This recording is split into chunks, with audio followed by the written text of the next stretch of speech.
पत्नी को मुंबई में फ्लैट भी चाहिए, BMW कार भी चाहिए और 12 करोड़ का वन टाइम मेंटेनेंस पेमेंट भी चाहिए। पत्नी ने पति के सामने मेंटेनेंस फ्लैट की शर्त रखी थी। ऑनरेबल सुप्रीम कोर्ट ने पत्नी के सामने अपनी कुछ शर्तें रख दी।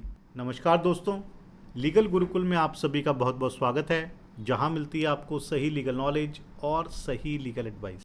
दोस्तों, आज हम ऑनरेबल सुप्रीम कोर्ट की एक लेटेस्ट जजमेंट पर बात करेंगे, जिसमें पत्नी के द्वारा पति से एक महंगे फ्लैट की डिमांड की गई, साथ में 12 करोड़ एलिमनी की भी डिमांड की गई, और वो भी तब जब पति पत्नी की शादी केवल 18 महीने यानी कि 1.5 साल ही चली थी। दोस्तों, ये केस इसलिए भी इम्पॉर्टेंट है क्योंकि पत्नी ने पति के सामने अपनी शर्तें रख दी, लेकिन जब मामला ऑनरेबल सुप्रीम कोर्ट में पहुंचा तो सुप्रीम कोर्ट ने भी कुछ शर्तें पत्नी के सामने रख दी। दोस्तों, वीडियो बहुत ही इंपॉर्टेंट है, इसलिए आपने वीडियो को अंत तक ज़रूर देखना है। यदि आपने अभी तक चैनल को सब्सक्राइब नहीं किया है तो चैनल को सब्सक्राइब कर लीजिए, साथ ही नोटिफिकेशन बेल आइकन दबा दीजिए। इन केस आपकी कोई भी लीगल समस्या है, लीगल प्रॉब्लम है, तो वो आप मुझे भेज सकते हैं। यदि आप अपने मैटर को डिस्कस करना चाहते हैं तो आप कॉल मी फॉर एप्लीकेशन का इस्तेमाल कर सकते हैं या ईमेल से मुझसे 1-to-1 सेशन की अपॉइंटमेंट भी ले सकते हैं।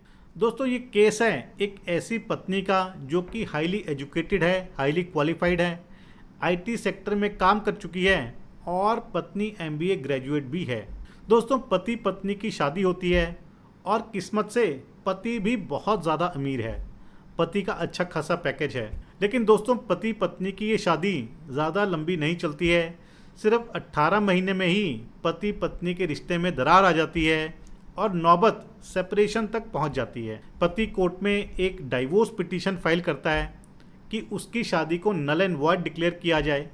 पति का आरोप था कि पत्नी को गंभीर मानसिक बीमारी है, पत्नी सिजोफ्रेनिया से पीड़ित है। दोस्तों, इसके बाद पत्नी पति के खिलाफ मेंटेनेंस का केस फाइल कर देती है और बात यहाँ पर आकर अटक जाती है कि क्वांटम ऑफ एलिमनी यानी कि एलिमनी की अमाउंट कितनी होगी, इस पर झगड़ा आकर के रुक जाता है। दोस्तों, मामला जब ऑनरेबल सुप्रीम कोर्ट पहुंचता है तो एलिमनी को लेकर के कि एलिमनी कितनी होनी चाहिए, पत्नी पति के सामने कुछ कंडीशन, कुछ शर्तें रख देती है। पत्नी कहती है कि उसे मुंबई में एक लग्जरी फ्लैट चाहिए, एक BMW गाड़ी चाहिए जो कि पति इस्तेमाल कर रहा है, और वन टाइम मेंटेनेंस या वन टाइम एलिमनी के तौर पर पत्नी को 12 करोड़ रुपए चाहिए। दोस्तों, पत्नी ने अपने इस क्लेम को जस्टिफाई करने के लिए कहा कि उसका पति बहुत अमीर है, इसीलिए वो इतने पैसों की, इतनी एलिमनी की डिमांड कर रही है। दोस्तों, पत्नी ने पति के सभी एलिगेशंस को सिरे से खारिज कर दिया, बल्कि ऑनरेबल सुप्रीम कोर्ट से क्वेश्चन कर दिया कि क्या मैं किसी भी तरह से मेंटल पेशेंट लगती हूँ, क्या मैं सिजोफ्रेनिक लगती हूँ। दोस्तों, पत्नी ने एक खुलासा और भी किया, पता नहीं कि झूठ है या सच है, कि उसके पति ने उसके एडवोकेट को इन्फ्लुएंस कर लिया है और पति ने जो पत्नी के खिलाफ FIR दर्ज कराई है, उसकी वजह से पत्नी को कहीं भी जॉब मिलने में मुश्किल हो रही है। दोस्तों, दूसरी तरफ पति का कहना था कि पत्नी की डिमांड बहुत ही ज़्यादा है और अनरीजनेबल है। पति ने ऑनरेबल सुप्रीम कोर्ट को बताया कि उसकी पत्नी ऑलरेडी एक फ्लैट के पोजीशन में है, जिसको वो रेंट पर दे सकती है और इनकम कमा सकती है। इसके अलावा जिस BMW की पत्नी बात कर रही है वो 10 साल पुरानी हो चुकी है और उसे स्क्रैप किया जा चुका है।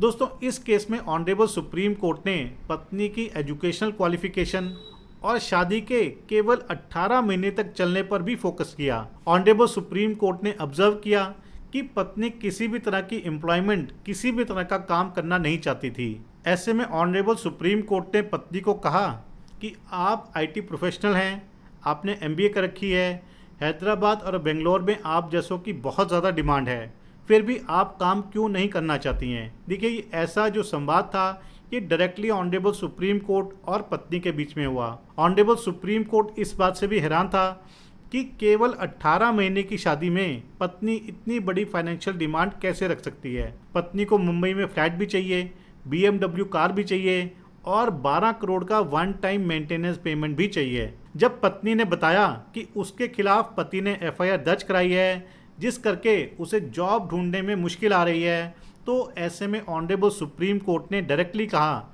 कि वो पति की एफआईआर को क्वैश कर देंगे। दोस्तों इसके बाद ऑनरेबल सुप्रीम कोर्ट और पत्नी के बीच में फिर दोबारा संवाद हुआ, जिसमें ऑनरेबल सुप्रीम कोर्ट ने कहा कि आप खुद इतनी पढ़ी लिखी हैं, आपको खुद मांगना नहीं चाहिए बल्कि खुद कमाकर खाना चाहिए। दोस्तों ऑनरेबल सुप्रीम कोर्ट की ये स्टेटमेंट बहुत ही इंपॉर्टेंट स्टेटमेंट थी, जो कि मेंटेनेंस को लेकर के पत्नी को कही गई थी। ऑनरेबल सुप्रीम कोर्ट का कहना था कि जो भी एजुकेटेड इंडिविजुअल हैं उसे कोशिश करनी चाहिए कि वो फाइनेंशियली इंडिपेंडेंट बने। दोस्तों पत्नी ने पति के सामने मेंटेनेंस और फ्लैट की शर्त रखी थी, लेकिन अब ऑनरेबल सुप्रीम कोर्ट ने पत्नी के सामने अपनी कुछ शर्तें रख दी, कुछ विकल्प रख दिए। दोस्तों ऑनरेबल सुप्रीम कोर्ट ने पत्नी को ऑप्शन दी कि या तो तुम मुंबई में फ्लैट ले लो या फिर 4 करोड़ वन टाइम एलिमनी ले लो और सब कुछ खत्म करें। दोस्तों साथ ही ऑनरेबल सुप्रीम कोर्ट ने पति के द्वारा जो पत्नी के खिलाफ एफआईआर फाइल की गई थी उसे भी खत्म करने को कहा, ताकि पत्नी को नौकरी मिलने में कोई रुकावट ना आए। दोस्तों ऑनरेबल सुप्रीम कोर्ट का यह फैसला एक बड़ा संदेश है कि कोर्ट डिपेंडेंसी को प्रमोट नहीं करता है। ऐसा नहीं होना चाहिए कि पत्नी घर में खाली बैठ करके पति से मेंटेनेंस ले, और वो भी तब जब पत्नी पढ़ी लिखी है, हाईली क्वालिफाइड है, काम कर सकती है, काम करने का एक्सपीरियंस रखती है।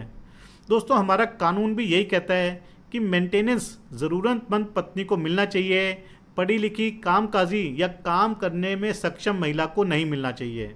मेंटेनेंस ज़रूरत को पूरा करने के लिए होना चाहिए, ना कि एक लग्जरी लाइफस्टाइल जीने के लिए।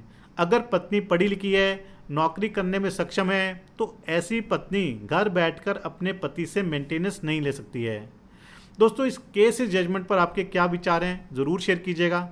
इस जजमेंट का लिंक मैं आपको डिस्क्रिप्शन में दे दूंगा, वहां जाकर के आप इसे डाउनलोड करके पढ़ सकते हैं, समझ सकते हैं और अपने केस के फैक्ट्स के अनुसार यूज़ भी कर सकते हैं। तो आशा करता हूं कि आपको वीडियो पसंद आया होगा। यदि वीडियो पसंद आए तो वीडियो को लाइक और शेयर ज़रूर कीजिएगा। चैनल को सब्सक्राइब करना मत भूलिएगा। अगली बारी मिलेंगे नए वीडियो में नए टॉपिक के साथ। तब तक के लिए धन्यवाद। जय हिंद।